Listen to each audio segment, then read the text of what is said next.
দেখছেন B news Bangla. প্রদীপ নাগ সোদপুর ঘোলা নিবাসী এই ছেলেটির চোখে শুধুই ফুটবল। একজন বড় ফুটবলার হয়ে ওঠাই তার একমাত্র লক্ষ্য। এই লক্ষ্য নিয়েই দীর্ঘদিন ধরে একলব্যের মতো চেষ্টা চালিয়ে যাচ্ছে প্রদীপ। দীর্ঘদিন ধরেই ফুটবল খেলছে প্রদীপ নাগ। সম্পূর্ণ নিজের চেষ্টায় 2008 সাল থেকে পেশাদার ফুটবল জগতে পা রেখেছে সোদপুর ঘোলার এই ছেলেটি। আস্তে আস্তে কলকাতার বেশ কিছু বড় ক্লাবেও ইতিমধ্যেই সে খেলে ফেলেছে। ছোটবেলা থেকেই ফুটবলের প্রতি প্রদীপের আকর্ষণ তীব্র।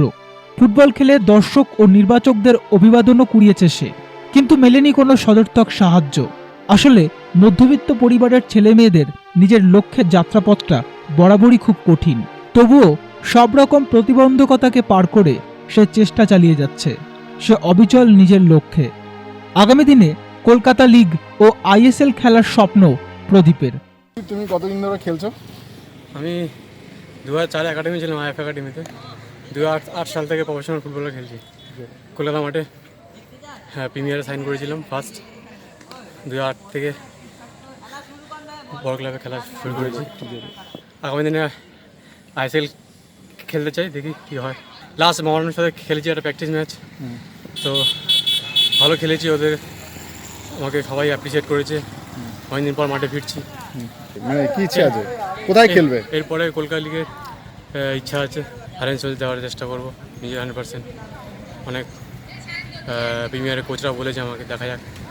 যারা আপকামিং রাইজিং কোচ উঠেছে নতুন, রঞ্জন ভট্টাচার্য, আরও অনেকে আছে কোচ, আর নাকি আমার সাথে কন্ট্যাক্ট করছে। দেখা যাক আগামী দিনে নিয়ে দিয়ে ভালো কিছু করতে পারি তাদের মাধ্যমে, আর 100% উজাড় করে দেওয়ার চেষ্টা করছি। আশা করি ভালো নিচ্ছে। অনেক বছর ধরে খেলছি, ভাই ভালোবাসে, সব আশীর্বাদ আছে। এবার দেখা যাক ভগবান কী করে। ওভারঅল নিজেরও চেষ্টা করতে হবে, দেখা যাক। এমনিতে হারিয়ে না যাই, আবার যাতে ভালো করে খেলতে পারি, সেই পুরনো যাতে ফিরে আসতে পারি। দেখি সবার আশীর্বাদ নিয়ে। প্রদীপ নাগ, সোদপুর ঘোলা। আমরা বি নিউজ বাংলা নেটওয়ার্কের পক্ষ থেকে প্রদীপ নাগকে অনেক শুভেচ্ছা জানাই।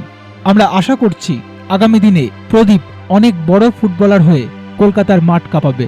ক্যামেরায় দেবাশিস আচার্যের সঙ্গে দীপ ব্রহ্মচারী রিপোর্ট।